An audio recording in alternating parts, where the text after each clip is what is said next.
और कुछ?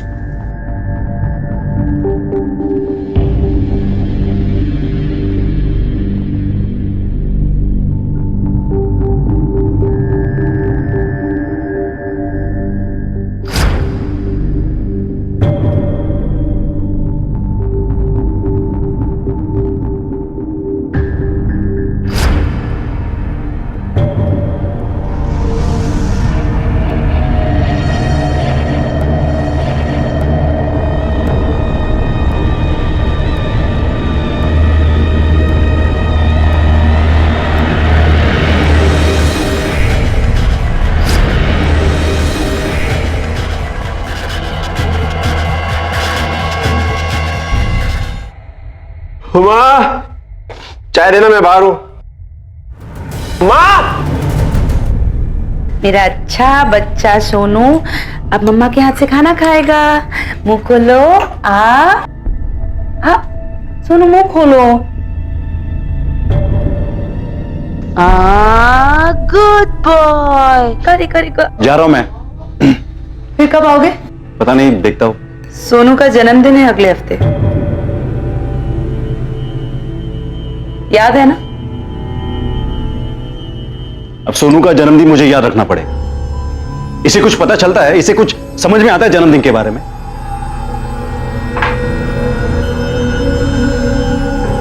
सब समझ में आता है इसे। पिता हो तुम उसके, तुमसे कुछ तो उम्मीद रख सकता है ना? अब तुम फिर से शुरू मत हो जाओ।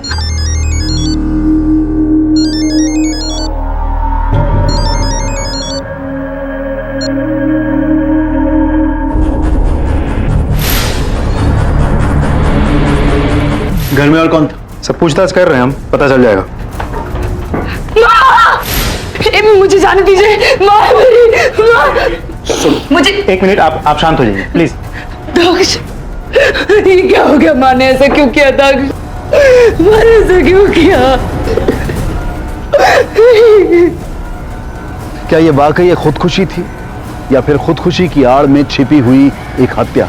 जिस दिन लता की मौत हुई उस दिन वो बहुत व्याकुल, बहुत परेशान सी नजर आ रही थी। क्या इस बात का उसकी मौत से कोई ताल्लुक था? अपने पति की मृत्यु के बाद लता ने अकेले ही अपनी बेटी चारू और बेटे दक्ष की परवरिश की। 16 साल की उम्र में ही चारू ने घर की सारी जिम्मेदारियां अपने कंधों पर उठा ली और अपने से 4 साल छोटे भाई दक्ष को पढ़ाया लिखाया, बड़ा किया। बेशक इस छोटे से परिवार ने कई मुश्किलों का सामना किया और फिर ये अचानक इस तरह से लता की मौत क्यों? वास्तव में लता की मौत सिर्फ एक शुरुआत थी, एक ऐसी आंधी की जिसकी भनक तक किसी को नहीं थी। No, not a suicide. ये खुदकुशी हो ही नहीं सकती क्योंकि बॉडी पर स्ट्रगल के निशान हैं और विक्टिम मरना नहीं चाहती थी, आखिरी दम तक लड़ने की कोशिश की है। ये देखिए, सर के पीछे घाव भी है। पहले सर पर मारकर बेहोश किया गया है।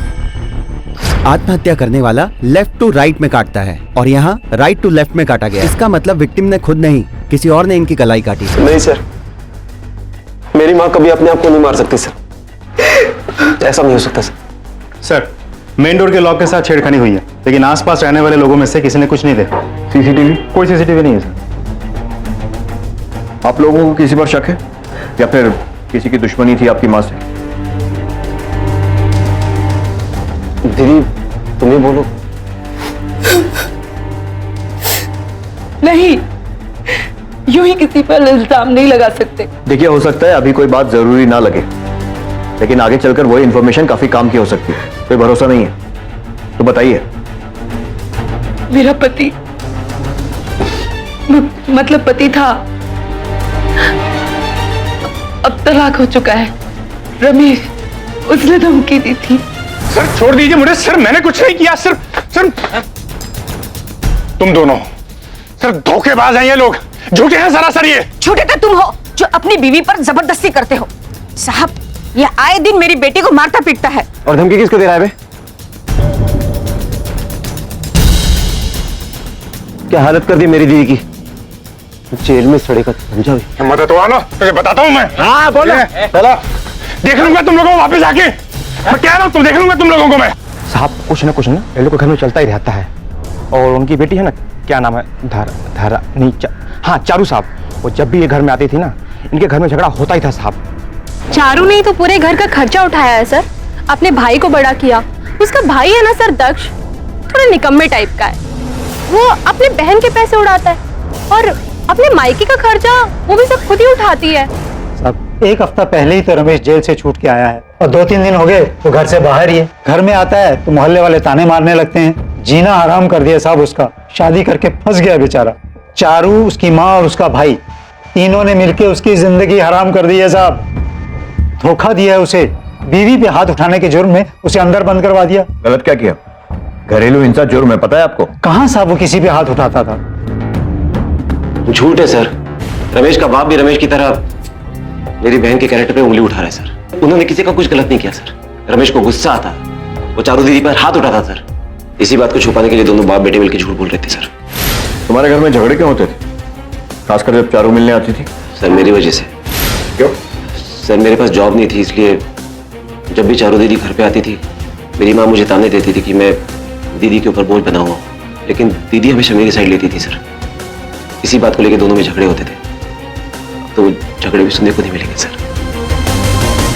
सर शक तो सीधा रमेश पर ही जाता है, क्योंकि वारदात वाला दिन से वो गायब। उसके सारे फोटोज हमने चारों तरफ सर्कुलेट कर दिए, लेकिन अभी तक ट्रेस नहीं कर पाए। अभी एक हफ्ता पहले ही जेल से छूटा है, इसीलिए उसके पास कोई मोबाइल फोन भी नहीं है जिसके जरिए हम लोकेशन ट्रेस कर पाए। सर कोई बाहर का ही आदमी है जो मेन दरवाजे का लॉक तोड़ के अंदर आया है। मतलब पूरी प्लानिंग के साथ मर्डर किया गया है। तो मुझे तो चारू के प्रति इस अशोक पर भी शक है। चारू पर उसके मायके की पूरी जिम्मेदारी थी, इसीलिए अशोक को गुस्सा आता होगा कि चारू का पूरा ध्यान मायके पे था। हाँ, लेकिन अगर ऐसा होता भी तो बात करता, झगड़ा करता। सीधे चारू की माँ का खून, और वो भी इतनी प्लानिंग के साथ। अगर कोई और एंगल निकलता भी है तो उस पर शक कर सकते हैं, पर खुद का एक काम करो, इस पूरी फैमिली का कच्चा चिट्ठा निकालो और इस रमेश को ट्रेस करते हैं। Okay sir.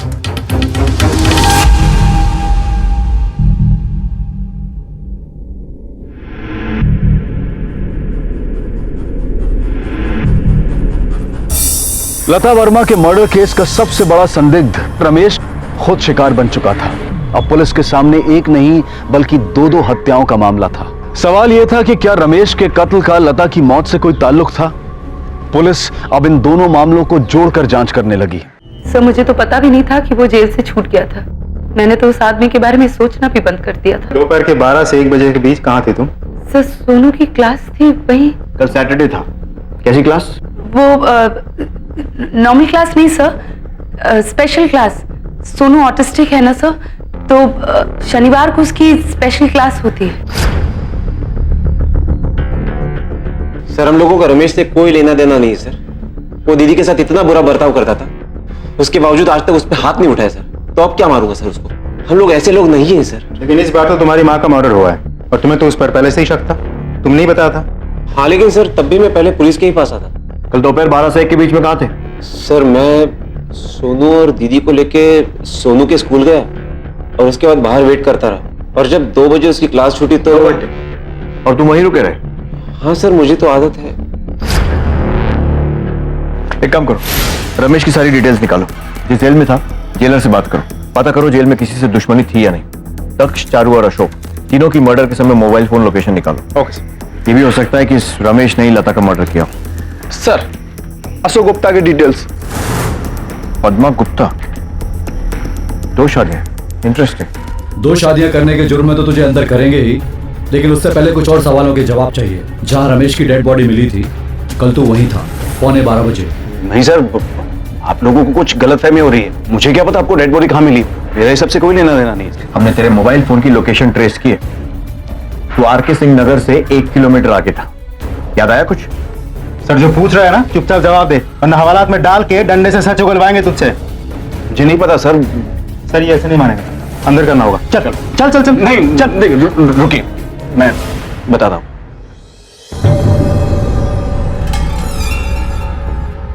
वो अशोक, रमेश तू जेल से कब छूटा? छोड़ना, मुझे तुमसे एक जरूरी बात करनी है। देख, मुझे तुझसे कोई बात नहीं करनी है। अरे मैं अपने लिए यहाँ नहीं आया हूँ, मैं तुम्हारे लिए बात करने आया हूँ, चारू के बारे में। देख, मुझे लेट हो रहा है और मुझे तेरे और चारू के बारे में कुछ नहीं सुनना। अरे वो मुझे भी धोखा दे रही है और तुझे भी धोखा दे रही है। मुझे कुछ नहीं सुनना उसके बारे में। अरे उसका चक्कर चल रहा है किसी के साथ, समझ ना। फिर क्या हुआ? फिर कुछ नहीं सर, मैं निकल गया वहां से। उसने तुझे इतनी बड़ी बात बताई और तू बस निकल गया वहां? हाँ सर, अब उसकी बात का कौन भरोसा करता? क्या पता वो मेरे और चारू के रिश्ते को तोड़ने के लिए झूठ बोल रहा हो। और तुझे चारू पर कभी शक नहीं हुआ? नहीं सर, क्योंकि रमेश शायद मेरी ही बात कर रहा था। सर, चारू और रमेश की शादी के पहले और बाद भी मैं और चारू बात तो करते ही थे कि मैं सर चारू से सालों से प्यार करता था। रमेश के बारे में मुझे बस इतना ही पता है। तूने और कुछ नहीं देखा था? नहीं सर, मैंने बताया ना, मुझे काफी लेट हो रहा था, मैं सच में आसपास किसी को नहीं देख पाया। तुम पे दोनों केसेस उलझ गए। रमेश के पास मोटिव था लता को मारने का। अगर इस एंगल को पकड़कर चला जाए तो फिर दक्ष और चारू दोनों के पास मोटिव था रमेश को मारने का, अपनी माँ की मौत का बदला लेने के लिए। फिर अशोक था। अशोक के बारे में कुछ भी साफ नहीं कह सकते। बड़ी अजीब सी सिचुएशन है, किसी के भी खिलाफ कोई सबूत नहीं है। सर, हम जब अशोक के साथ बात कर रहे थे, उसकी बीवी को देखा था आपने? बहुत गुस्से में थी। बात करो उससे, पता करो कि ये गुस्सा सिर्फ पति की दूसरी बीवी के लिए था या कुछ और भी। Okay sir. हेलो,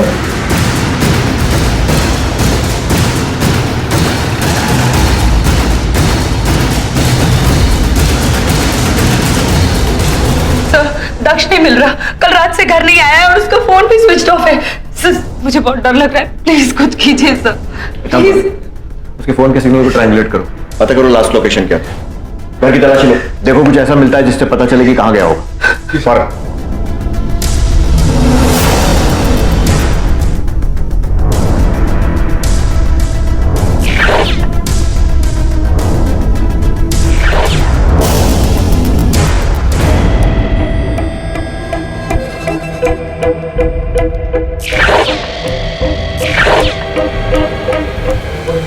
बेटा, सोनू नाम है ना तुम्हारा?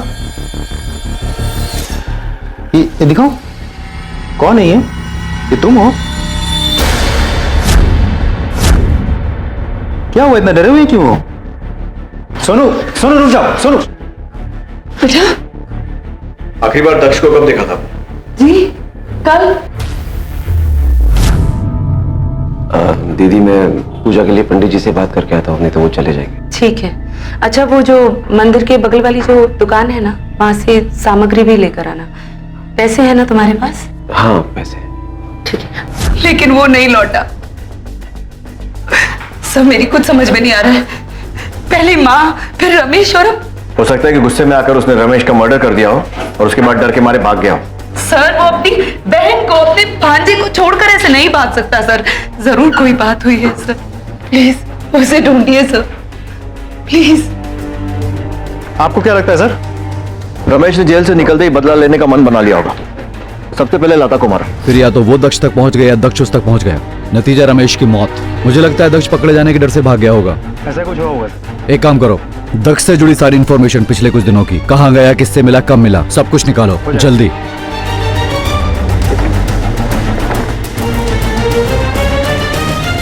तुम्हें हमारी जरा भी परवाह नहीं है ना?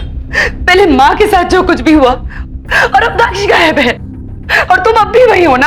अरे बात को समझो जरा। देखो, पुलिस की नजर है मुझ पे, खासकर इन दो शादियों की वजह से। कैसे आओ मिलने? देखो, कुछ दिनों तक हमें दूर रहना पड़ेगा, जब तक कि ये मामला ठंडा नहीं पड़ जाता। मैं कुछ नहीं जानती, तुम बस आ जाओ।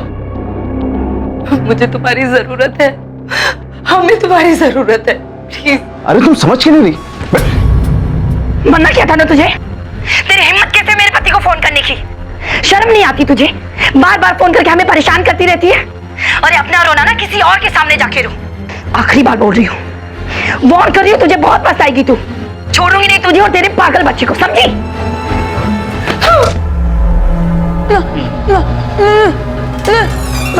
क्या है? मम्मा, मम्मा, मम्मा, मम्मा, अकेले नहीं खेल सकते क्या?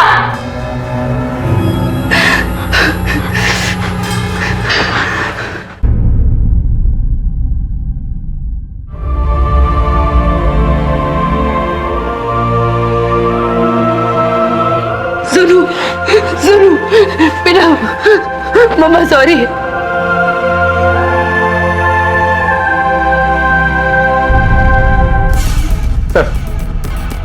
दक्ष के डिटेल्स जो आपने मंगवाए थे, पिछले 24 घंटों से उसका मोबाइल फोन स्विच ऑफ आ रहा है। मार्केट या मंदिर एरिया के आसपास जहां भी वो जाने वाला था, हर जगह हमने पूछताछ कर लिया, किसी ने उसे नहीं देखा। ये दक्ष का बैंक स्टेटमेंट, ये देखो, उज्जैन के किसी रियल एस्टेट एजेंट को 2 लाख रुपए मिले। इसके पास तो कभी पैसे नहीं होते थे, तो इतने कहां से आए? हाँ सर, एक 2 BHK बुक किया है दक्ष ने, अपनी फैमिली के साथ शिफ्ट हो रहा है। उसने कहा है कि ग्राउंड फ्लोर पे ही चाहिए। उसकी फैमिली में कोई बीमार है, कोई मेंटल पेशेंट है। कब मिलने वाला है आपसे? इसका तो पता नहीं सर, कांटेक्ट हो नहीं पा रहा। सर फ्लैट, दक्ष ने तो इस बारे में मुझे कभी कुछ बताया नहीं। शायद माँ के साथ शिफ्ट होना चाहता था। फैमिली का मतलब तो माँ ही है ना। हाँ, हमेशा बोला तो करता था कि कहीं दूर शिफ्ट होना है उसे। दक्ष और माँ को हमेशा से ये लगता था कि उनकी वजह से मेरी टेंशन और बढ़ रही है, लेकिन मुझे ये नहीं बताया गया था कि उसने फ्लैट बुक कर दिया है। लेकिन उसने तो ग्राउंड फ्लोर लेने पर जोर दिया था, कहा था कि तुम्हारे बेटे को प्रॉब्लम होगी। सर वो सोनू से बहुत प्यार करता है। उसने सोचा होगा शायद छुट्टियों में सोनू वहां जाएगा, और इसलिए शायद सर, इसलिए मैंने आपसे बोला था कि वो मुझे और सोनू को यूं बेसहारा छोड़कर कहीं नहीं भागेगा। वो जानता है कि मैंने उसे कैसे बड़ा किया है, कितनी मेहनत की है मैंने। सर प्लीज दक्ष को ढूंढ निकालिए सर। माँ के जाने के बाद मेरा और सोनू का बस वही एक साथ है। अशोक तो बस नाम के है। Please sir.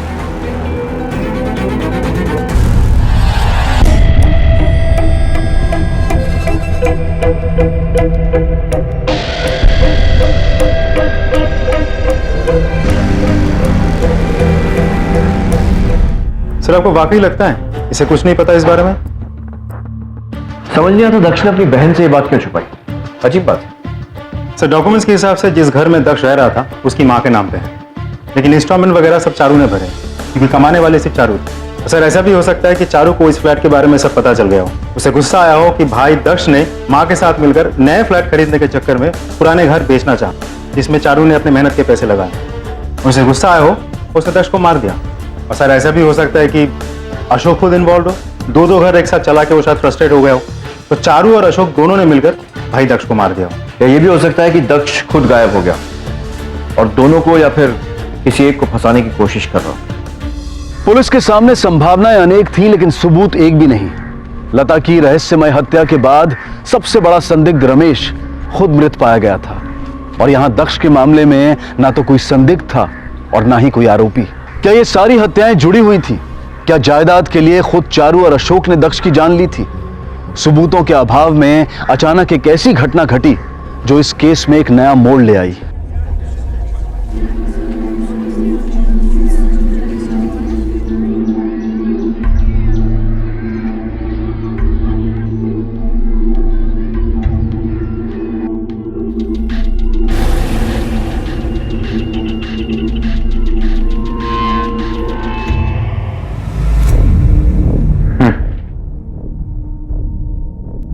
सर ये मोबाइल, घड़ी, पर्स, ये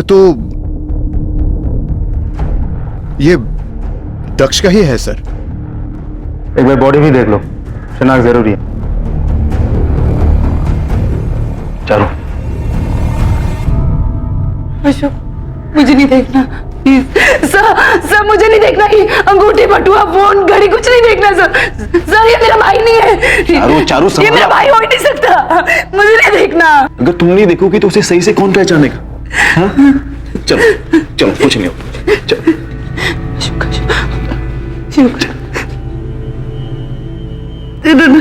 नहीं पहले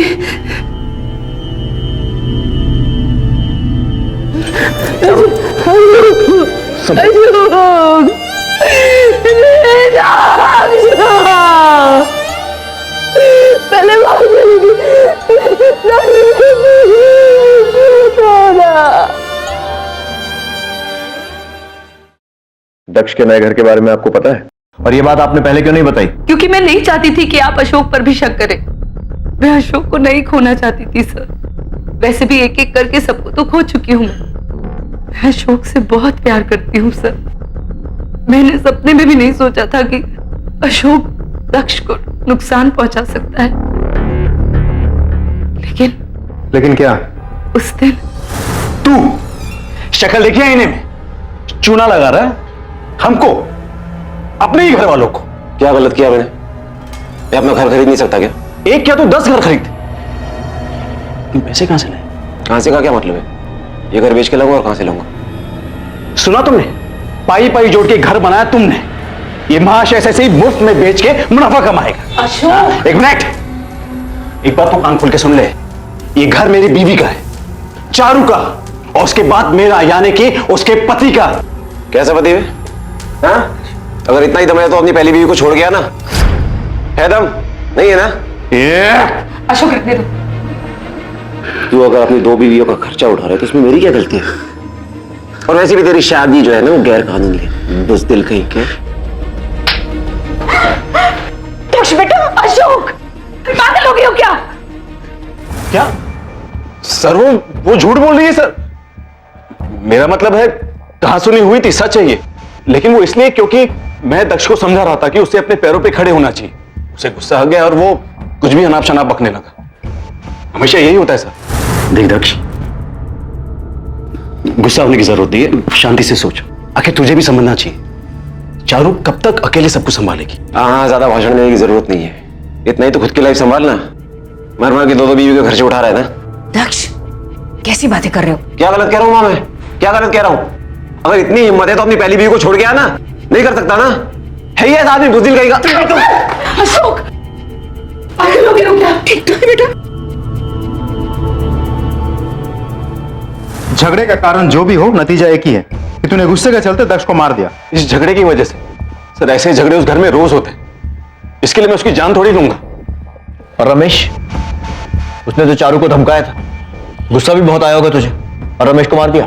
रमेश पागल आदमी था और इस धमकी के लिए मैं उसका खून थोड़ी करूंगा। वैसे भी उससे बड़ी वजह तो दक्ष और चारू के पास थी उसे मारने की। कौन सी वजह? वही जो तूने पहले बताई थी कि रमेश का मानना था कि चारू का किसी और के साथ संबंध है। हाँ, अरे उसका चक्कर चल रहा है किसी के साथ, समझना। मैंने आप लोगों को पूरा सच नहीं बताया सर। उसने मुझे इसके अलावा और भी कुछ बताया था। अशोक, सोनू मेरा बेटा नहीं है। क्या? हाँ, यही मैं तुझे बताना चाह रहा था कि चारू शादी से पहले ही प्रेग्नेंट थी। मुझे तो बाद में पता चला। उसकी माँ और भाई को पहले ही पता था। ये लोग बदतमीज हैं और जलील हैं, इसलिए मैं ये शादी जो है ये तोड़नी चाह रहा था। क्योंकि जैसे मैं कुछ कहता तो सच बाहर आ जाता। इन्होंने मुझ पर झूठा इल्जाम लगा के मुझे जबरदस्ती अंदर करवा दिया। कहते हैं कि मैं उसके साथ जबरदस्ती करता हूं। बुज़दिल था वो, अपनी जिम्मेदारियों से भाग रहा था। भगौड़ा। रमेश सोनू की जिम्मेदारी कभी निभाना ही नहीं चाहता था, इसलिए ऐसा कह रहा था वो। सोनू रमेश का ही बेटा है और किसका हो सकता है? आप ये सब छोड़कर दक्ष के साथ जिसने भी ये सब, मेरा मतलब है दक्ष को जिसने भी मारा है, आप उसे ढूंढ निकालिए प्लीज। इन सब चीजों के बीच हम दोनों की जिंदगी तो जैसे रुक ही गई है। इसलिए प्लीज सर, आप जल्द से जल्द माँ के दक्ष के कातिल को ढूंढ निकालिए, प्लीज ढूंढ निकालिए प्लीज।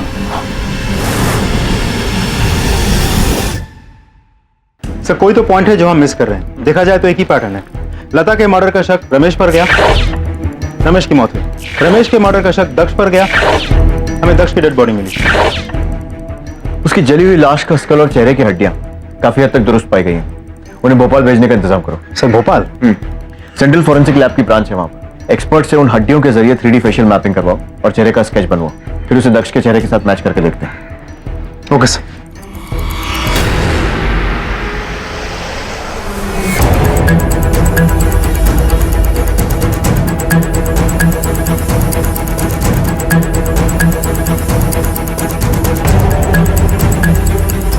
ठीक है सर, कंप्लीट हो गया सर। चलो।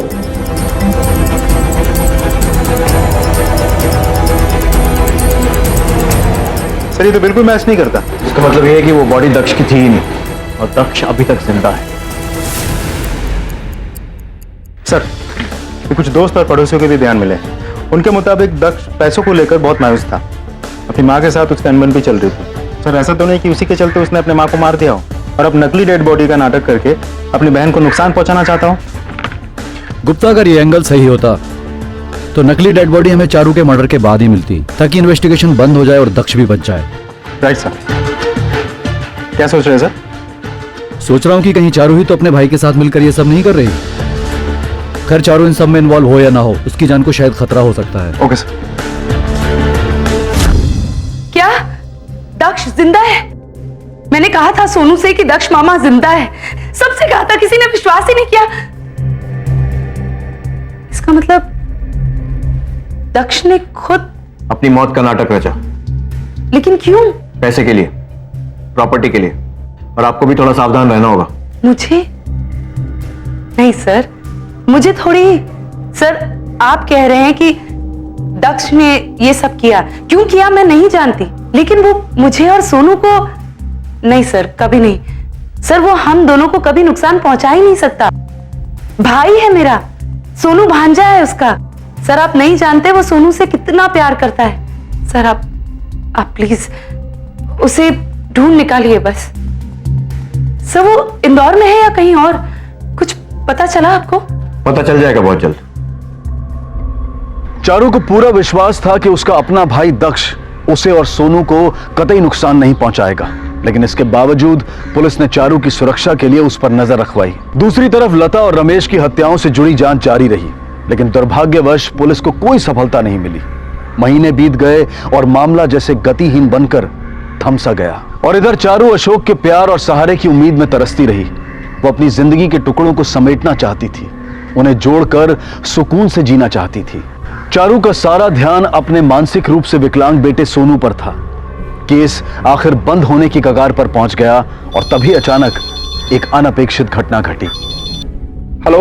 हाँ साहब, राधा नगर से बात कर रहा हूँ। जी साहब, हमारे पड़ोस के घर में झगड़ा चालू है साहब। 3-4 बार तो चीखने चिल्लाने की आवाज आई। ओके, हम आते हैं।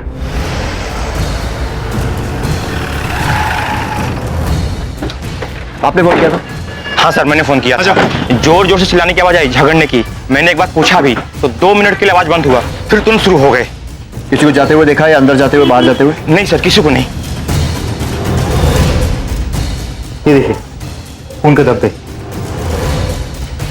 चारू और बच्चा? सर ऊपर भी कोई नहीं है। सर अंदर भी कोई नहीं है। सर लगता है जबरदस्ती बाहर लेके गया होगा। एक काम करो, कंट्रोल रूम में रेडियो करो। एरिया के 5 किलोमीटर के रेडियस में नाकाबंदी करो। आसपास के इलाके में सर्च टीम डिप्लॉय करो। ज्यादा दूर नहीं गए होंगे।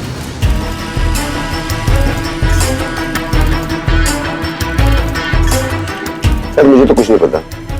आपने कुछ देखा था? सर मैडम ज्यादा किसी से बातचीत नहीं करती, लेकिन फिर भी कुछ तो याद है आपको? कुछ दिन पहले अशोक जी आए थे और पीछे से उनकी वाइफ आ गई थी, और उस दिन उनकी वाइफ और चारू मैडम के बीच में बहुत ज्यादा झगड़ा हुआ था। उस दिन भी तुझे बोला था ना मेरे पति से दूर रह। सीधी सीधी बात समझ में नहीं आती तेरी? नहीं समझ में आती? क्यों ना करूं? करूंगी मैं। शादी हुई है इनसे, मेरी हक है मेरा, मेरी और मेरी बच्चे की पूरी जिम्मेदारी है इन पे। अरे कौन सा बेटा, पता नहीं किसका पाप है और कौन है इसका बाप। उस दिन रमेश पर थोप दिया और आज इन पर। तू जैसी बाजारू औरतों को ना अच्छे से जानती हो। ए बाजारू किसको बोल रही है तू? मुंह तोड़ दूंगी तेरा। आई तो इनके पास। हम लोग घर जाके बात। छोड़ इसे। सर हमारे पास टोटल 3 सस्पेक्ट। पहला अशोक, दूसरा अशोक की पहली पत्नी पद्मा, और तीसरा चारू का भाई दक्ष, जो अभी भी लापता। गुप्ता एक काम करो, यहां से बाहर आने जाने वाले सारे हाईवेज चेक करो। जहां जहां पर टोल नाका है सबका सीसीटीवी फुटेज इकट्ठा करो। ऐसा हो ही नहीं सकता कि दक्ष यहां से निकला हो या वापस आया हो और किसी ने उसे देखा नहीं। और तब तक ये अशोक और पद्मा को पूछताछ के लिए बुलाओ। Okay sir.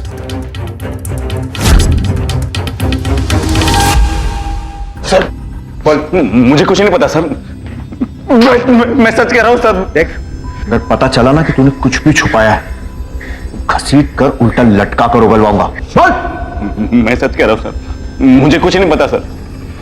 रमेश सही कह रहा था सर। अरे उसका चक्कर चल रहा है किसी के साथ, समझ ना। चारू का कहीं और चक्कर चल रहा है सर।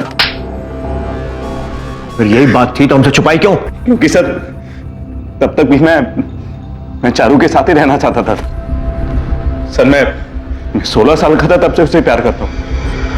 कभी सोचा नहीं था कि उससे शादी कर पाऊं। हमारी शादी को टूटते नहीं देखना चाहता था सर, लेकिन अब वो खुद ही चली गई। और उसके लिए भी लोग मुझे पे उंगली उठा रहे सर। मैं क्यों सबकी गालियां खाऊं सर? सभी को पता चले कि सच क्या है सर। कौन सा सच? सर हम दोनों में रोज झगड़े हुआ करते। चारू कहती थी कि मैं उसे टाइम नहीं दे पा, लेकिन सच तो यह है कि उसी के पास मेरे टाइम नहीं होता था। रोज उससे मिलने चली जाती थी यार के पास, बेचारे सोनू को अपनी माँ के पास छोड़ के, और सारे मजे करने के बाद जब वापस आती थी तो मुझे ही गालियां देती। सर मैं ये सब बर्दाश्त नहीं कर पा रहा, मेरा दिमाग घूम रहा था सर, मैं पागल हो रहा था कि क्या हो रहा है मेरे साथ। सर ड्रामा क्यों कर रहा है? सच ये है कि बच्चा संभाला नहीं जा रहा था तुझसे, खासकर इसलिए क्योंकि वो तेरा बच्चा नहीं था, है ना? एक बात बता, तूने ही कहा था ना कि चारू से तेरे संबंध रमेश से शादी होने से पहले से थे, तो बच्चा तेरा भी तो हो सकता है। नहीं सर, ये नहीं हो सकता, क्योंकि हम लोग कभी उस हद तक गए नहीं सर। वो छूने ही कहा देती थी, ना शादी के पहले और ना शादी के बाद। अशोक झूठ मत बोल। झूठ नहीं बोल रहा सर, आपको चाहिए तो वो टेस्ट करवा लो सर, डीएनए। अब डीएनए टेस्ट की बात कर रहा है? हाँ, तब जब बच्चा गायब हो गया, बहुत शातिर है। कमीनी गायब होने के भी पीछा नहीं छोड़ रही। सर, आप हम पर क्यों शक कर रहे हैं? मेरे और मेरे पति का कुछ भी लेना देना नहीं है उस गिरी हुई औरत से। सर, आप जानते नहीं हैं, वो बहुत चालाक औरत है। अरे जानबूझकर गायब हुई है ताकि मुझे और मेरे पति को फंसा सके। तो दरअसल बात यह है कि अशोक उससे और उस फालतू की शादी से छुटकारा पाना चाहता था, बस इसीलिए बदला ले रही है वो, क्योंकि अशोक उसके चंगुल से निकलकर मेरे पास वापस आ गया था। मेरे पास बच गई, वरना मेरे हाथ आती ना तो उसकी गर्दन पर उड़कर रख देती। मुझे नहीं लगता कि इन दोनों का लेना देना है चारू के गायब होने से। नहीं है सर, क्योंकि जब मैंने उसके घर के आसपास जाके पूछताछ की तो पता चला कि किसी ने भी वारदात वाले दिन उन दोनों को घर से निकलते हुए या घर को लौटते हुए नहीं देखा। मतलब वो दोनों घर पे ही थे। मतलब अब रह गया दक्ष, या तो उसी ने चारू को गायब किया है या फिर चारू से बचने के लिए कहीं चली गई है सारा नाटक रचा के। सर, टोल नाके की सीसीटीवी फुटेज। कहाँ की फुटेज है? सर, जबलपुर हाईवे की।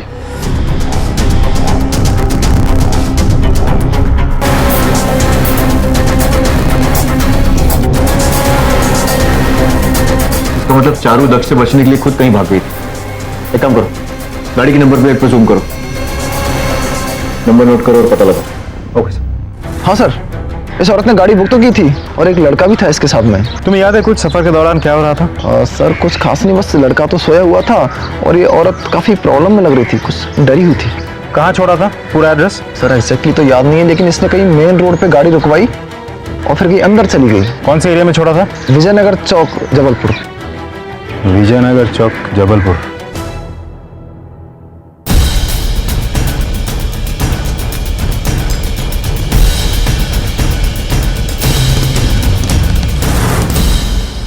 चारू, इसका बेटा ऑटिस्टिक, इलाज कराने के लिए किसी ना किसी क्लिनिक में तो जाती होगी। इस इलाके में जितने भी डॉक्टर्स हैं उनकी लिस्ट मिल सकती है, खासकर ऐसे जो कि चारू के बच्चों जैसे पेशेंट से डील करते हैं। हो जाएगा सर। गुड। लिस्ट आते ही उन सभी डॉक्टर से पूछताछ करो, और अगर किसी के क्लिनिक में सीसीटीवी है तो उसका फुटेज भी मंगवा लो। Sir next.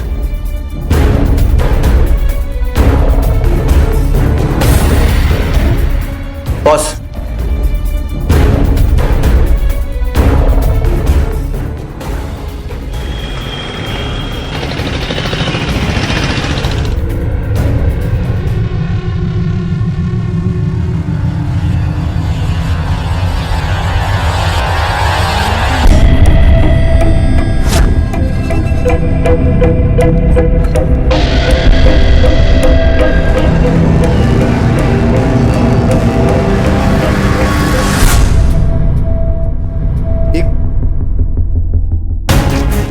Window.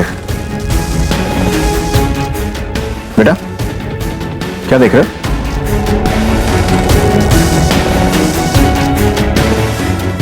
Sonu Ramesh का ही बेटा है।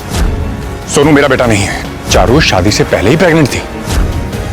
आपको चाहिए तो वो टेस्ट करवा लो सर, डीएनए।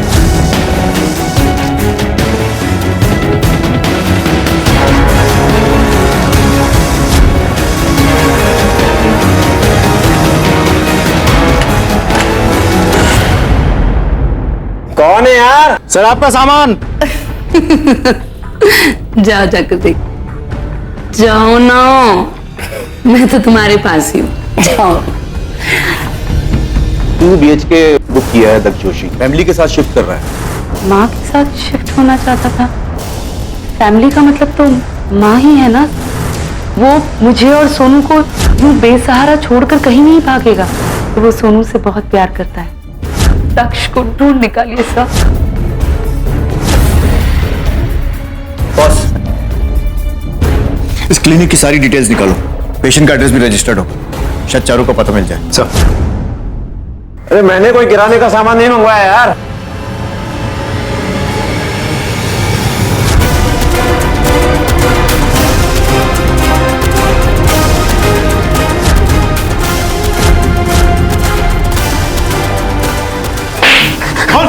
तू नहीं मारा ना रमेश को?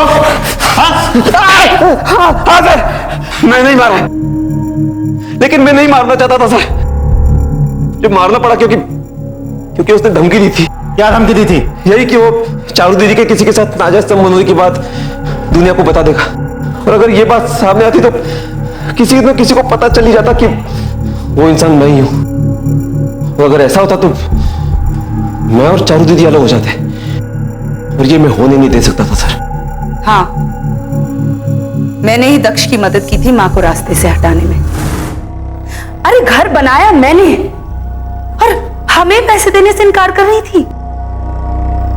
मेरी अपनी माँ धमकाने लगी थी, दुनिया को बताना चाहती थी हमारे रिश्ते के बारे में। यही कि तुम्हारे अपने सगे भाई के साथ संबंध थे। मैं और दक्ष एक दूसरे से प्यार करते हैं, सच्चा प्यार। यह हमारी बदकिस्मती है कि हमें यह सब दुनिया से छिपा कर करना पड़ता है, लेकिन उससे कुछ बदलता नहीं है। अरे सगा भाई हुआ तो क्या हुआ, जितना प्यार उसने मुझे दिया है ना, मेरे किसी भी पति ने नहीं दिया आज तक। अरे वो तो अचानक मां ने उस दिन देख लिया, वरना सब कुछ ठीक होता। चारू कहाँ है?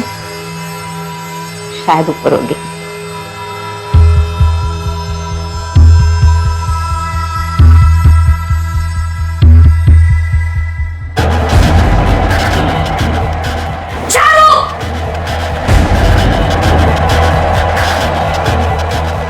और तब मां को पता चला कि मेरा और दक्ष का रिश्ता सालों से चला आ रहा है। वो डर गई, चौंक गई। बहुत धक्का लगा था उन्हें, क्योंकि उन्हें लगता था कि रमेश से शादी से पहले मेरा अशोक के साथ रिश्ता था, और ये बच्चा सोनू भी अशोक का ही है। लेकिन शादी के 7 महीने बाद ही सोनू पैदा हो गया, और तब से रमेश मुझ पर शक करने लगा। सोनू की दिमागी हालत को देखकर वो पहले ही मुझसे रिश्ता तोड़ना चाहता था, और फिर धमकाने लगा, कहने लगा कि दुनिया को बता देगा कि मेरा किसी के साथ नाजायज संबंध है। इसलिए हमने उस पर झूठा इल्जाम लगाकर उससे जेल भिजवा दिया। और अशोक, उससे शादी क्यों की थी? अरे मैं नहीं करना चाहती थी अशोक से शादी। रमेश से तलाक के बाद मैं फिर दक्ष के पास चली गई। हमें खूब आजादी मिली, हमारा रिश्ता भी मजबूत होता चला जा रहा था। लेकिन फिर मां ने अचानक उस दिन देख लिया और जिद कर बैठी कि अशोक से शादी कर लो। घिन आती है मुझे जब भी वो मुझे छूने की कोशिश करता था, क्योंकि मैं सिर्फ एक की हो सकती हूँ, और वो है दक्ष। मैंने आज तक सिर्फ चारू दीदी से प्यार किया है। उन्होंने मुझे बचपन से पाल पोस कर बड़ा किया है, मेरी हर ख्वाहिश पूरी की है, मुझे दुनिया की हर चीज दी है, यहां तक कि खुद को भी। शायद कोई नहीं समझ सकता कि हम एक दूसरे से कितना प्यार करते हैं। कोई समझ पाएगा भी नहीं। अपने ही सगे भाई से संबंध, और उसे छुपाने के लिए अपनी मां का कत्ल। शर्मानी चाहिए तुम्हें। आजकल की इस बेदिल बेरहम दो मुही दुनिया में परिवार और पारिवारिक रिश्तों का महत्व बढ़ गया है। इन्हीं से हम सच्चे प्यार और सहारे की उम्मीद रखते हैं। लेकिन दक्ष और चारू का रिश्ता ना तो सभ्य था और ना ही स्वाभाविक। आखिर अब चारू और दक्ष को अपनी सारी जिंदगी जेल की सलाखों के पीछे बितानी पड़ेगी।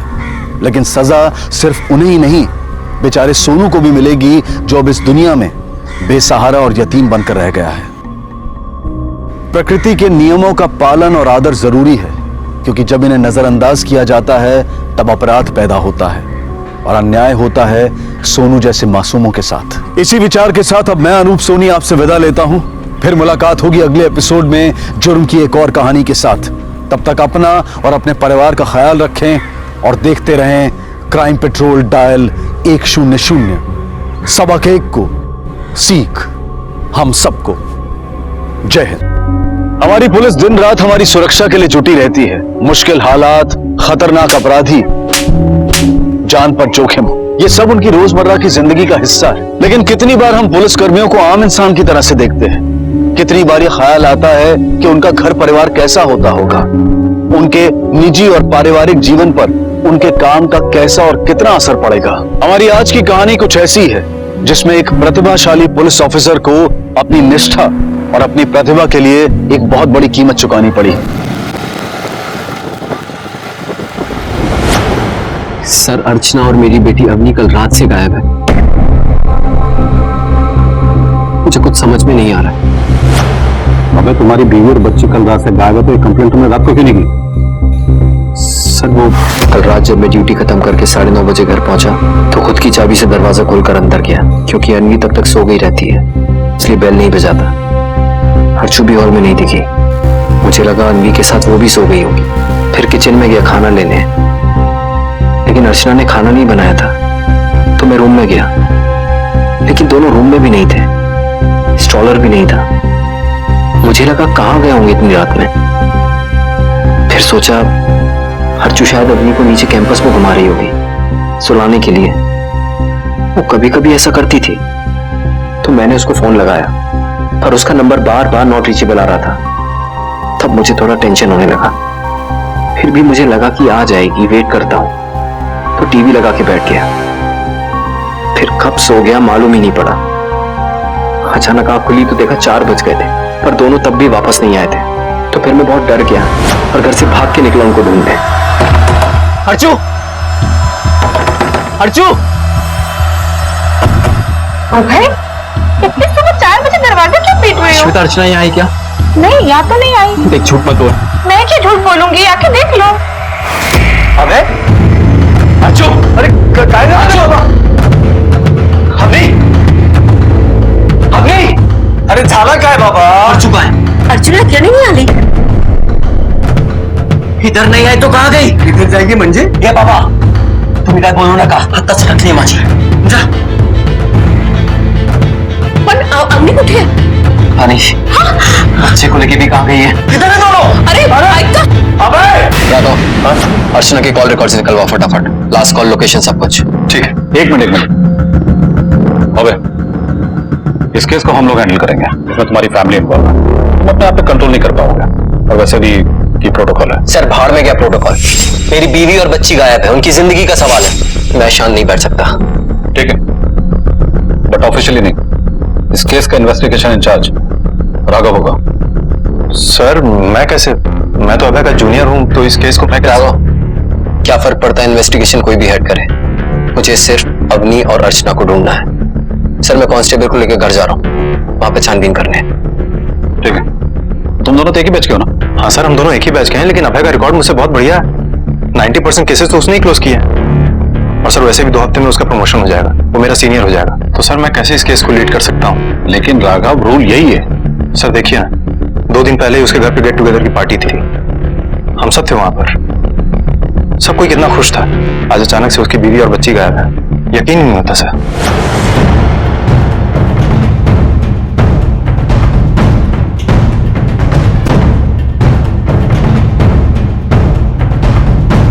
ए वैभव,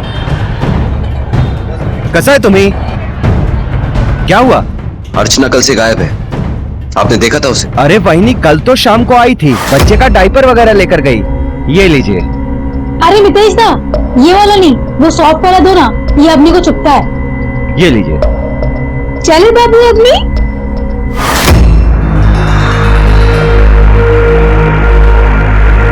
तो फिर कहाँ गई होगी इसके बाद? हम लोग घर जाके दूध पियेंगे।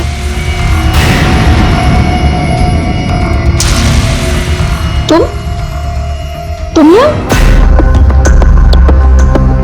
अभय, 2 मिनट बैठ के सांस तो लो। हम लोग ढूंढ रहे हैं ना, मिल जाएंगे। नहीं बैठ सकता मैं, कुछ तो गड़बड़ है, मुझे अंदर से लग रहा है।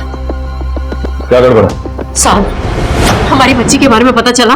देखिए आप लोग चिंता मत कीजिए, हमारी पूरी पुलिस टीम लगी हुई, जल्दी पता चल जाएगा। ये सब इसकी वजह से हुआ है। ये मेरी बच्ची को इतना तंग करता था कि वो परेशान होकर घर छोड़कर भाग गई। बार बार आप मेरे को क्यों बोल रहे हैं कि मेरी वजह से हुआ है। अबे हाथ दुख रहा है मेरा। चल क्या रे कि तू छोटी छोटी बात पे अपना घर छोड़ के मायके क्यों बैठ जाती है? हाँ चल चल। मैं नहीं आ रही। अरे अबे, जबरदस्ती करने से झगड़ा खत्म नहीं होगा। थोड़ा बैठ के ठंडे दिमाग से बात। ये बाबा तुम बीच में मत बोलो कि हमारे बीच की बात है, समझा? चल हाथ छोड़ मेरा। जब तक तू नहीं बदलेगा मैं नहीं आएगी तेरे साथ। क्या बदलना है? हाँ मैं वही हूं जिससे तूने शादी की थी, कुछ नहीं बदला हूं। तू भी जानता है मैं किस बारे में बात कर रही है।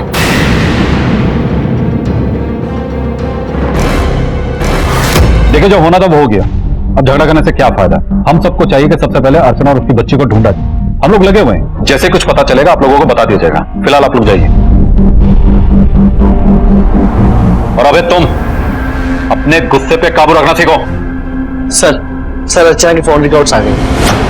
सर अर्चना के कॉल रिकॉर्ड से पता चला है कि उसकी लास्ट लोकेशन गणेश नगर की थी। एक नंबर से अर्चना को काफी कॉल्स आते थे और वो नंबर किसी विनोद कुडपकर के नाम का है। ये देखिए। विनोद? सर ये तो उसके कॉलेज का फ्रेंड था। और सर कॉल रिकॉर्ड से ये भी पता चला है कि इस विनोद का एड्रेस भी गणेश नगर में ही है और पिछले कुछ दिनों में अर्चना ने भी इसे काफी कॉल्स किए थे। सर दोनों साथ में पढ़ते थे और अभी इंटरनेट पे कुछ दिन पहले टच में आए थे, इतना पता था मुझे, पर ये नहीं पता था कि वो उससे मिलने जा रही थी। अबे राघव, तुम दोनों विनोद की जन्मपत्री निकालो। ठीक है सर।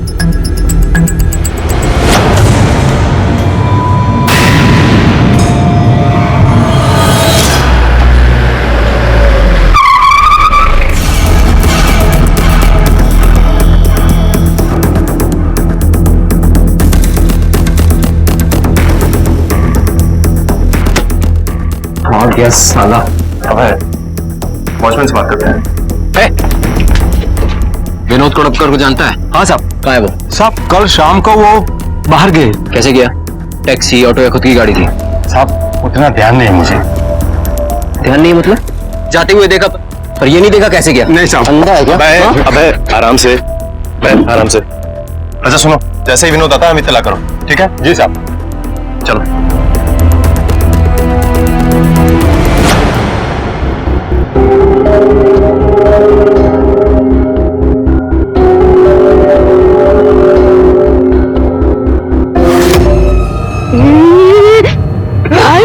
पहले अर्चना फिर मीनाक्षी, क्या कोई खतरनाक और सरफिरा मुजरिम चुन चुनकर ऐसी औरतों को अपना निशाना बना रहा था जिनके छोटे बच्चे थे, या फिर यह महज एक इत्तेफाक था? ये मुजरिम कितना बर्बर था और किस हद तक जा सकता था, इसकी कल्पना भी नहीं की जा सकती थी।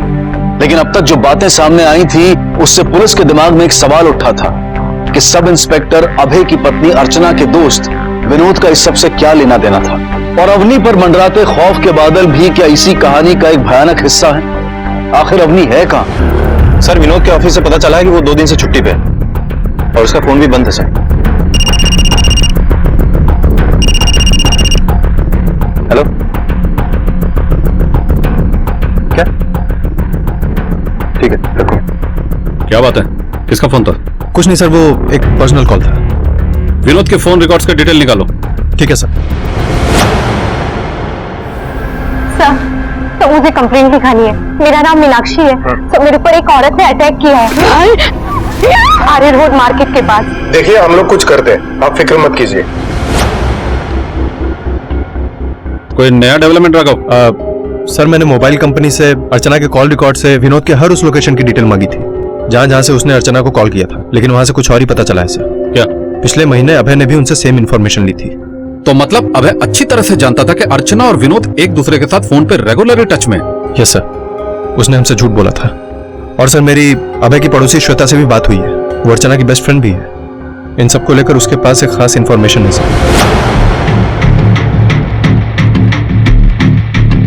मीनाक्षी ने बताया था अटैकर हमला करने के बाद उस तरफ भागा था। चलो।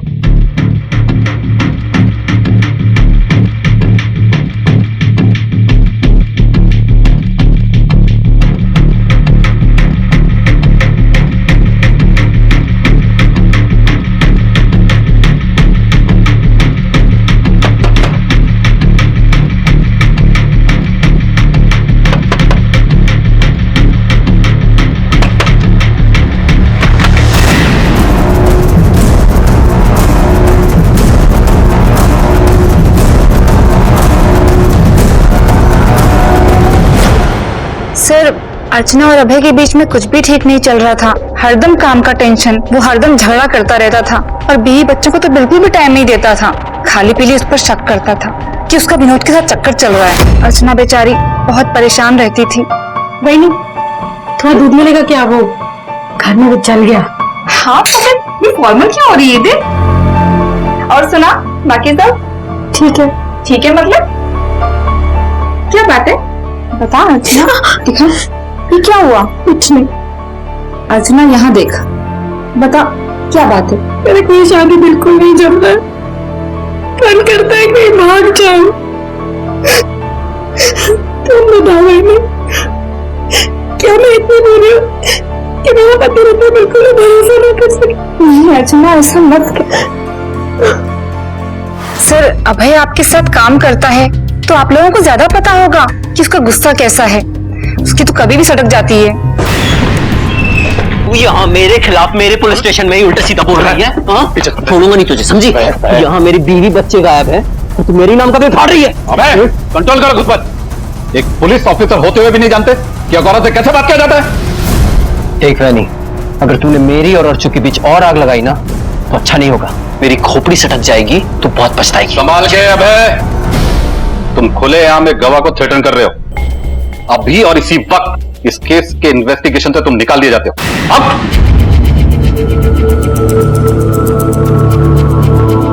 आप जा सकते हैं।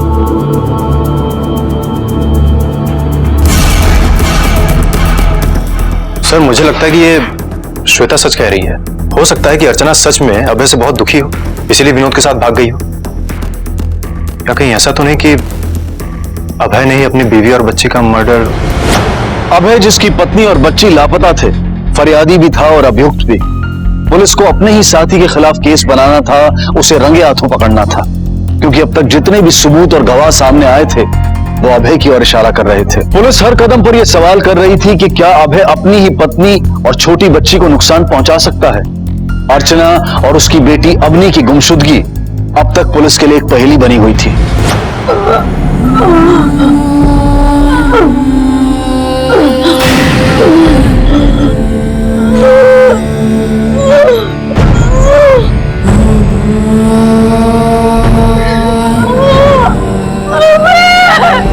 विद्या, इस बच्ची का ख्याल रखना जब तक हम इसके बारे में पता करते। ये लॉकेट, पाटिल और सर, आसपास के सभी पुलिस स्टेशन में पिछले हफ्ते से जितने भी बच्चों के मिसिंग कंप्लेंट्स हैं, सबकी डिटेल्स निकालो। सर, ये टोटल 12 केसेस हैं जो बच्चे के डिस्क्रिप्शन से मैच होते हैं। ये तो सेम लॉकेट है, यही बच्ची है, शिवाजी नगर से मिसिंग है। ठीक है राघव, ये विनोद के बारे में कुछ पता नहीं चला ना? नहीं सर, लगता है कि विनोद अंडरग्राउंड हो गया है और उसका तो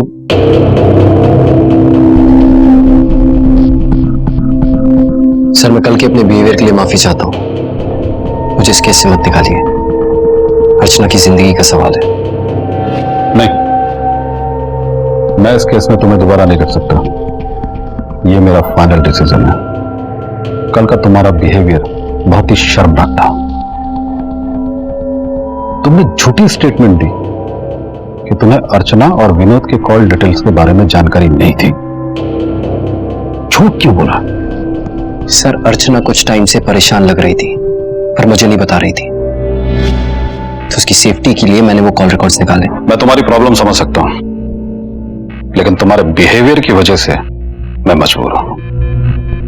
अब जब तक ये केस ऑन है तुम लीव पर रहोगे।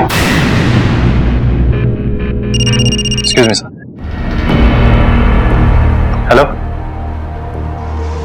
क्या? ग्रेट, ठीक है, हम अभी आते हैं। सर, अभय, कैलाश नगर पुलिस स्टेशन से फोन था, तुम्हारी बच्ची अवनी मिल गई है।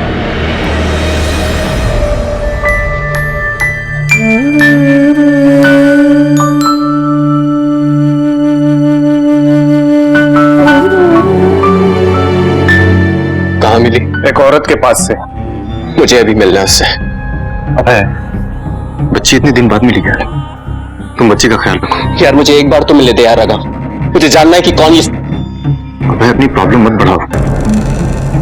Bharat, let's go. मैं तो पूजा को पाल रही थी, मैं उसको कोई नुकसान नहीं पहुंचा रही थी।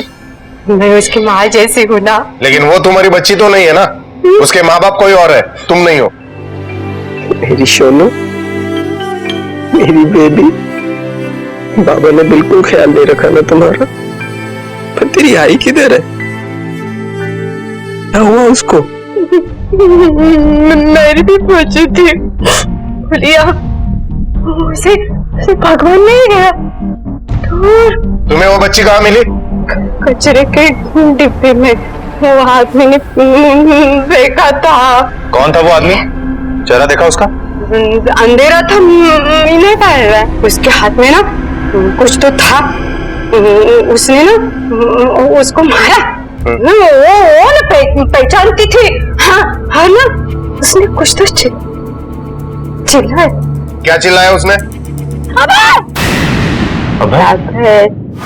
मैं अपनी ही बच्ची को कचरे के डिब्बे में कैसे डाल सकता हूँ? तो फिर जब अर्चना पर हमला हुआ तो उसने तुम्हारा नाम क्यों लिया? उसकी आदत थी।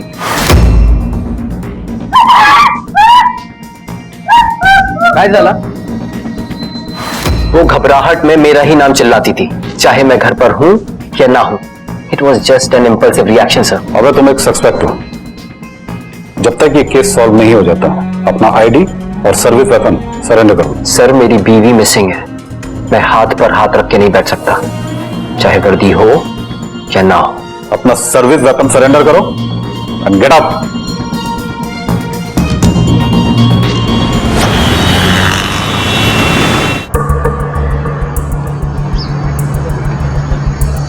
हम सालों से जिनके साथ काम कर रहे होते हैं, कितना जानते हैं उन्हें। अभी अभय के केस को लो, कितना ब्रिलियंट ऑफिसर है। कौन कह सकता अपनी वाइफ पर उसने अटैक किया होगा? नहीं सर, मैं मान ही नहीं सकता कि अभय ऐसा कुछ कर सकता है। एक काम करो सर, अभय पर 24 घंटे नजर रखो। ठीक है सर।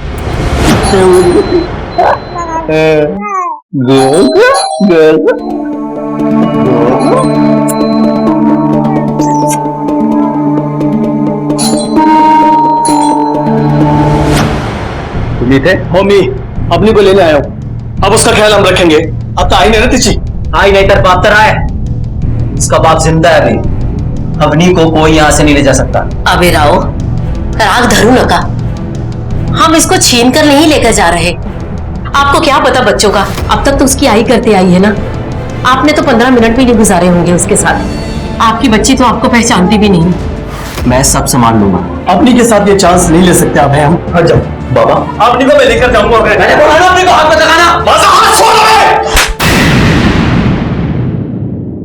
इस बार तुम पर सीनियर सिटीजन पर असॉल्ट का केस है। तुमने एक सीनियर सिटीजन पर हाथ उठाया है, इसलिए जब तक ये केस सॉल्व नहीं हो जाता तुम हमारी कस्टडी में रहोगे। ये सब इंस्पेक्टर अभय के बेल पे पर है, क्या मैं उनको ले जा सकता हूँ? ठीक है, थैंक यू सर।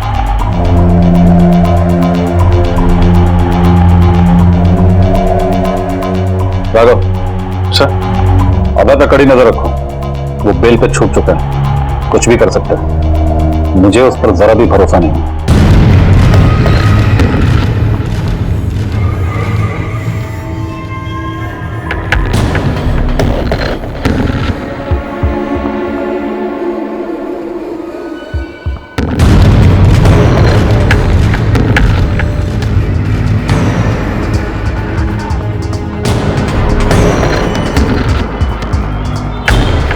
हमने अभय पे पिछले 48 घंटे से नजर रखी हुई है, लेकिन उसकी एक्टिविटी कोई खास नहीं है सर। रोजमर्रा के सामान लेने के लिए वो घर से बाहर निकलता है। लेकिन राघव ये मत भूलो कि वो भी एक पुलिस वाला है। वो अच्छी तरह से जानता है कि हम कैसे सोचते हैं। कुछ टाइम के लिए कुछ नहीं करेगा ताकि उस पर से हमारी नजर हट जाए, लेकिन हमें पूरे टाइम चौकन्ना रहना पड़ेगा। ठीक है सर।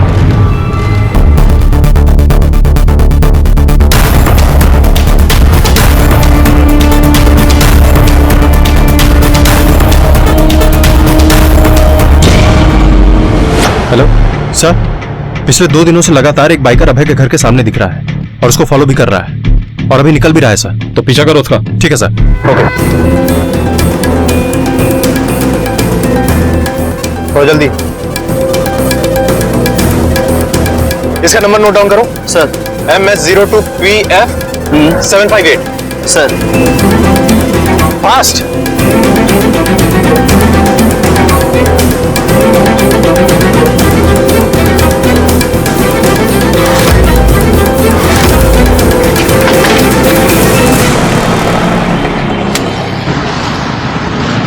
सर जिस बाइक को हम फॉलो कर रहे थे उसका पता चल गया है।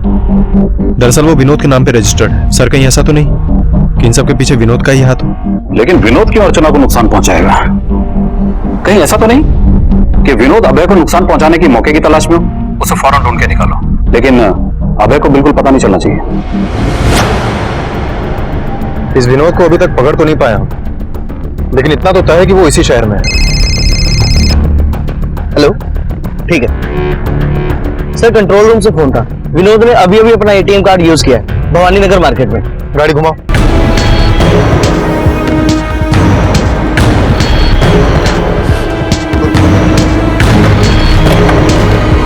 सुनो। हाँ साहब। फोटो दिखाओ। ये आदमी कुछ देर पहले आया था क्या यहाँ पे? हाँ साहब, ये आदमी थोड़ी देर पहले यहाँ आया था। ठीक। विजय, इस एरिया में जितने भी पीसीआर हैं सबको अलर्ट कर दो। किसी को भी विनोद की बाइक दिखे वो तुरंत हमें लोकेशन भेजे। सर भवानी नगर के पास गांव देवी मंदिर के नजदीक वो बाइक पार्क्ड है।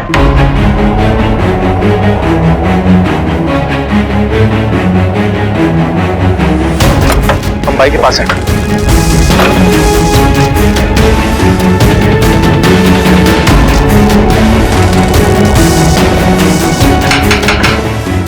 घर आओ। चल।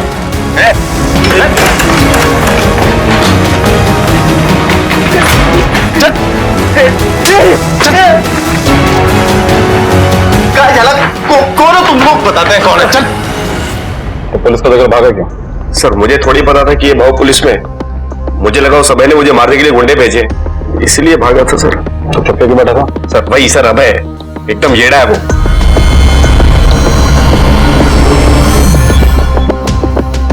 जी हाँ सर, मेरी अर्चना से बात होती थी, हर रोज होती थी। वो काफी डरी हुई थी सर। काजल अर्जुन, हाँ तुमने घबराई हुई क्यों? विनोद, उसको हम दोनों पे शक हो गया है। वो पागल है, वो हम दोनों को मार डालेगा। अरे ऐसे कैसे मार देगा? हाँ मैं हूं ना, मैं हूं तुम्हारे साथ। कैसा शक? सर मैं और अर्चना एक दूसरे से बहुत प्यार करते हैं सर, और उसे डर था कि अभय अपने पागलपन के चक्कर में कुछ करना बैठे, इसलिए मैं अपने घर से जाकर उस चौड़ में छिप गया सर। सर इसे मुझे पहले भी जान से मारने की कोशिश की सर। आई शपथ, आई शपथ। है क्या?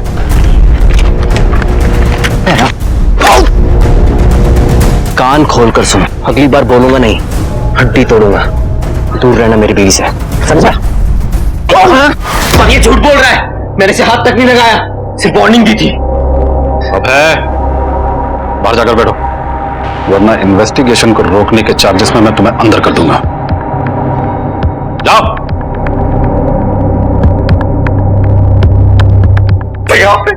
देखा ना सर, इसकी खोपड़ी हमेशा सटकी रहती है। और तो दूध का दूल्हा। बैठ। Thank you sir. अच्छा तू ये बता, अभय का पीछा क्यों कर रहा था? सर मुझे लगा उसने अर्चना को कुछ कर दिया है। मैं सिर्फ इतना ही पता करना चाहता था कि आखिर मेरी अर्चना है कहाँ। अच्छा, तो तू हीरो बन के खुद ही निकला था अर्चना को ढूंढने? और क्या करता सब मैं? तुझे अगर अर्चना की इतनी फिक्र थी तो तूने हमारे पास आकर उसकी कंप्लेंट क्यों नहीं की? सर अगर मैं कंप्लेंट करता थी तो क्या आप लोग मेरी बात मान लेते? आप सब लोग वर्दी वाले हैं, आप तो उसी की साइड देंगे ना सर? तेरे पास तो हर बात का जवाब है। अच्छा ये बता, 5 अगस्त को कहाँ था? 6 से 10 बजे के बीच में।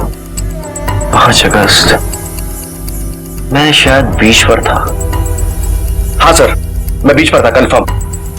अकेला बैठकर दारू पी रहा था। उस दिन मुझे अर्चना की बहुत याद आ रही थी और वो मुझसे मिलना नहीं चाहती थी, तो मैं दारू लेकर बीच पर चला गया। ठीक है, अभी तो तू जा सकता है, लेकिन शहर छोड़कर बाहर जाने की कोशिश मत करना। जी sir. Thank you sir. Raghav sir, मुझे इस पर बिल्कुल भी भरोसा नहीं है, क्योंकि इसके पास कोई सबूत भी नहीं है। इसके बीच पे जाने वाली बात को वेरीफाई करो। ठीक है सर।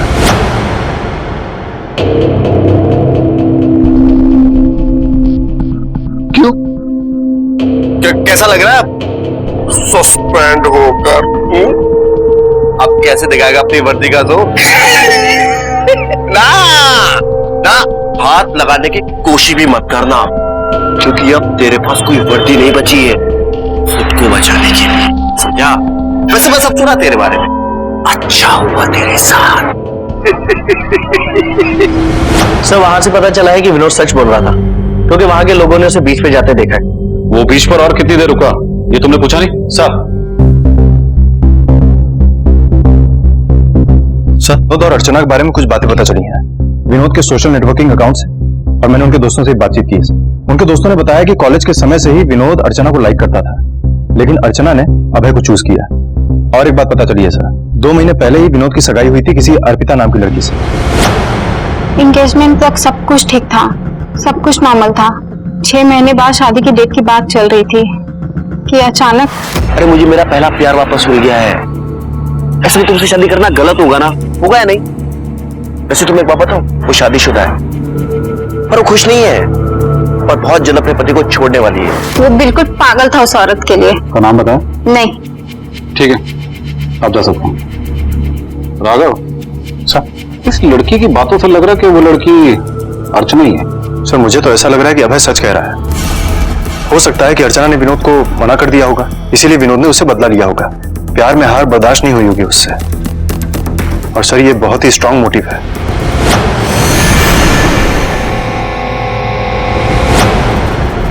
आज तुझे जिंदा नहीं छोड़ूंगा साले।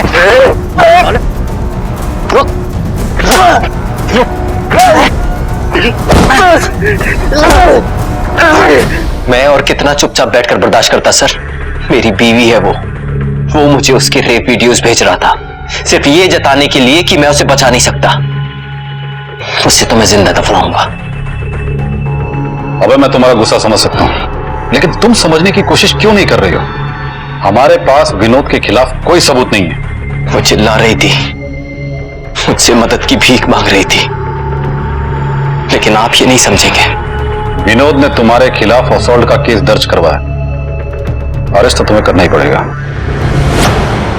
देखो हमने अभय को अरेस्ट कर लिया है, वो भी तुम्हारे चार्ज पे। क्या हुआ उससे? वो फिर बिल पर छूट जाएगा और आकर मुझे जान से मार देगा। आप लोग बस पंचनामा बनाते रहना। नहीं सर नहीं, अभी मेरे को पुलिस प्रोटेक्शन चाहिए, चाहिए मतलब चाहिए, वरना मैं अच्छे पुलिस डिपार्टमेंट के ऊपर केस करेंगे। सर हम तुम्हें प्रोटेक्ट करेंगे, लेकिन उससे पहले हमें तुम्हारा मोबाइल चाहिए, चेक करना है। वाह सर वाह, इधर मेरे ऊपर जानलेवा हमला हुआ है और आप लोग मेरे को ही क्रिमिनल के जैसा ट्रीट कर रहा है। आपको मेरा फोन चाहिए ना सर? मैं देगा आपको अपना फोन,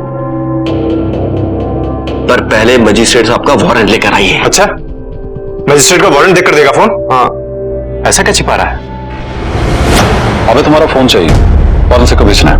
मैं नहीं दे सकता, उसमें मेरी बीवी का वो वीडियो है। बात को समझो अबे, ये वीडियो ही हमारे पास एक ऐसा एविडेंस है जिसे आईटी को दिखाकर मैसेज को ट्रेस किया जा सकता है कि कहां से आया है।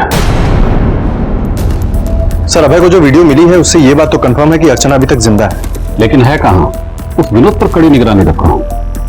अगर विनोद इन सबके पीछे है, उसके सहारे हम अर्चना तक पहुंच सकते हैं। इस रेपिस्ट की तस्वीर मुंबई के सभी थानों में सर्कुलेट करवा दो और हमारे रिकॉर्ड में सेक्सुअल ऑफेंडर्स की लिस्ट भी चेक करो। सर मैं अभय की बेल कराने आया। अभय पर यह असॉल्ट का दूसरा मामला है, हम उसे इस तरह रिलीज नहीं कर सकते। सर उसे कस्टडी में रखने के लिए आपको मजिस्ट्रेट के ऑर्डर की जरूरत पड़ेगी। फिलहाल ये रहे उनके साइन किए हुए ऑर्डर उनकी रिलीज के लिए।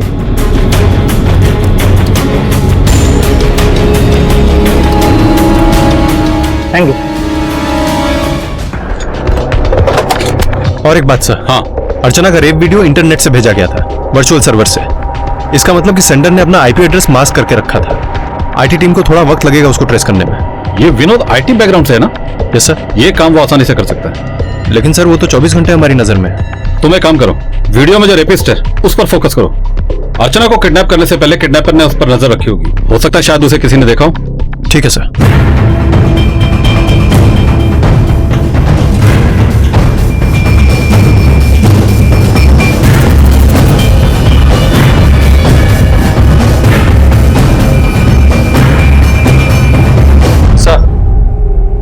उस रेपिस्ट के बारे में अभी तक कुछ पता नहीं चला और विनोद को फॉलो करने से भी हमें कोई लीड नहीं मिल रही है सर। राघव, केस कितना भी पेचीदा क्यों ना हो, सॉल्व तो हम कर ही लेंगे।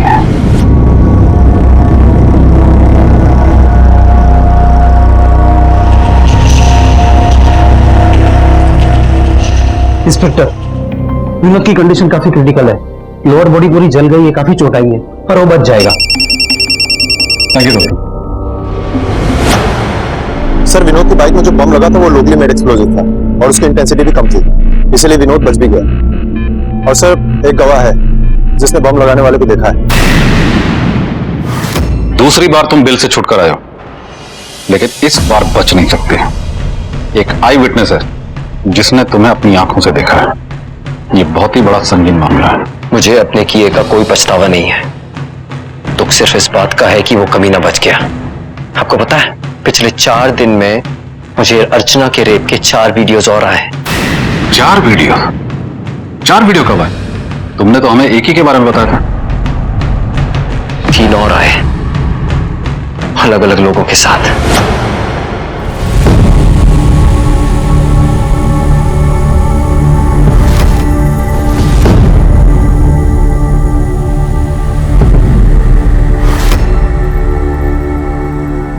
आज लगा से मेरे लिए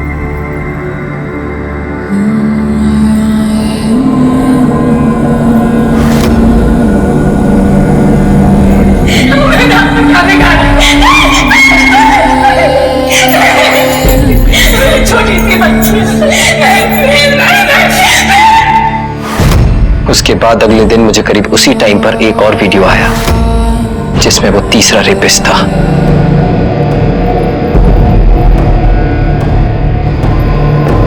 तुमने हमें तुरंत इन्फॉर्म क्यों नहीं किया? ऐसा काम क्यों किया कि जिससे तुम्हारा करियर खराब हो गया? अब तुम पर अटेम्प्ट टू मर्डर का केस लगेगा। अभय के साथ जो हुआ वो बहुत ही बुरा था, लेकिन अभय के प्रतिशोध की चाह ने, या फिर यूं कहें अपनी पत्नी को ढूंढ निकालने के जुनून ने उसे अपराधी बना दिया था। क्या अभय विनोद के बुने हुए जाल में फंस रहा था, या फिर कोई और उसे इस राह पर जाने के लिए मजबूर कर रहा था, या फिर आक्रोश में उठाया गया उसका कदम अपने परिवार की जिम्मेदारी ना निभा सकने का उसका अपना अपराध बोध था? सर, जिस मोबाइल से वीडियो शूट किया गया है वो ट्रेस हो गया। हेलो सर, जिस नंबर से वीडियो भेजा गया था उसका पता चल गया है। वो नंबर अभय के ही नाम से रजिस्टर्ड है और सर उसकी लास्ट लोकेशन इसी पुलिस स्टेशन की थी। मुझे अब किसी चीज से कोई फर्क नहीं पड़ता। मुझे बस मेरी अर्चना वापस चाहिए। मेरे सर पे खून सवार है, और हाँ, ना ही मैंने कोई नंबर लिया था और ना ही मैंने अर्चना के साथ कुछ किया है। उसने मुझे फंसाया है। विनोद के घर, ऑफिस, सब जगह अच्छी तरह से छान लिया। उसके सारे बयान को अच्छी तरीके से वेरीफाई कर लिया, लेकिन हमें उसके खिलाफ कुछ भी नहीं मिला। सर, जिस मोबाइल से वीडियो अपलोड किया गया है उस मेटाडेटा के हिसाब से 5 अगस्त को वो मोबाइल फोन 7 घंटे के लिए 4 को गांव में देखा गया है। ठीक उसी समय सर अर्चना किडनैप हुई थी और उसका पहला रेप वीडियो भी बनाया गया था। शायद हो सकता है सर वो अभी भी वही हो।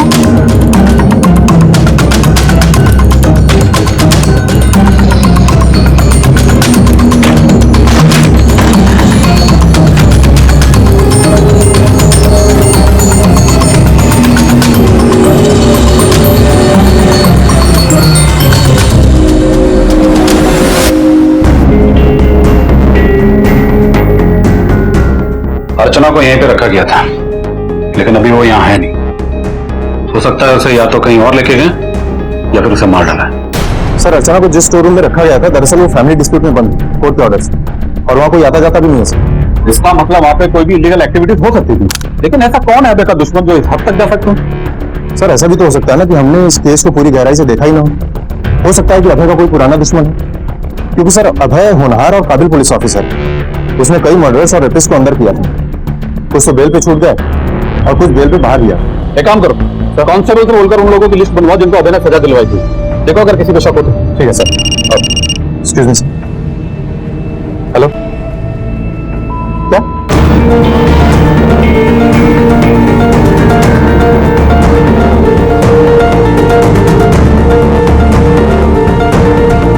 इसका चेहरा तो अर्चना से मैच करता है। बॉडी को पोस्टमार्टम लिए भिजवा दो। शिनाख्त के लिए अभय को बुलाते हैं।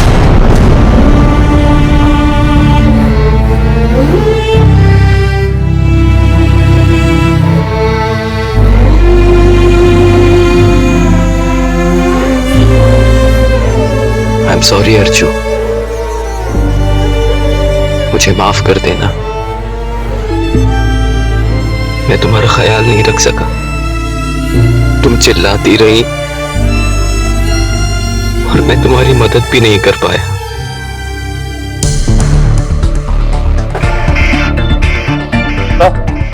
पोस्टमार्टम रिपोर्ट से पता चला है कि अर्चना की मौत 1 हफ्ते पहले ही हुई थी, 6 अगस्त की सुबह।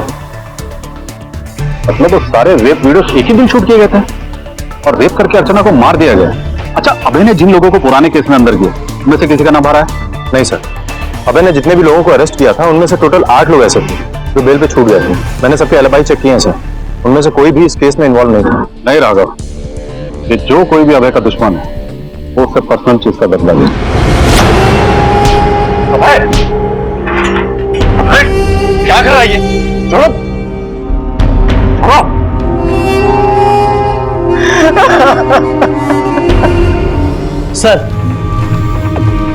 सर आपकी बात सही निकली। उन रेपिस्टों की फोटो को आइडेंटिफाई कर लिया गया। सर उनके खिलाफ छपरा और रांची के पुलिस स्टेशन में भी केस दर्ज है। सर उनको अरेस्ट करके ला रहे हैं। अबे बेटा, जो भी अर्चना के साथ हुआ उसके जिम्मेदार तुम नहीं हो। अबे, वो 5 रेपिस्ट पकड़े गए और इन सबके पीछे जो मास्टरमाइंड है उसके बारे में मुझे पता चल चुका है।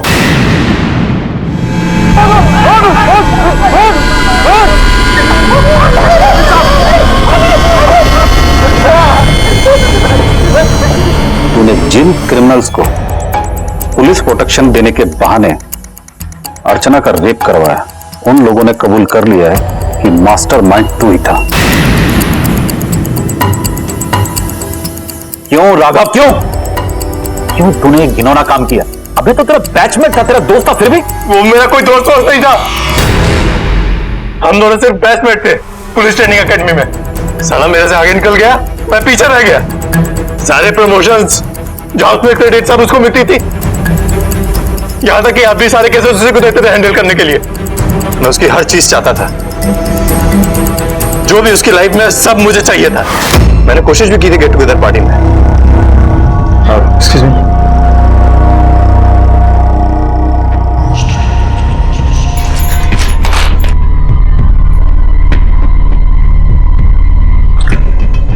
भाभी, आई नो कि आप सैड हो, लेकिन मुझे ऐसा लगता है कि आपने अभय को चुनकर बहुत बड़ी गलती कर दी। वो तुमको कभी खुश नहीं रख पाएगा। तुम्हें बड़ी फिक्र हो रही है मेरी सैडनेस की? तो अभय को कभी नहीं छोड़ूंगी। बहुत दिन से नोटिस कर रही हूँ कि तुम मुझे अजीब तरह से घूरते हो। अपनी हरकतों से बाज आ जाओ, वरना मुझे अभय से बोलना पड़ेगा। बाहर नाश्ता रखा है, खाओ और निकलो। उस दिन पार्टी में बेइज्जत होने के बाद मैंने ये ठान लिया था कि अर्चना को सबक सिखा के रहूंगा। 5 तारीख की शाम को मैंने अर्चना को किडनैप कर लिया। घर जाके दूध पियेंगे।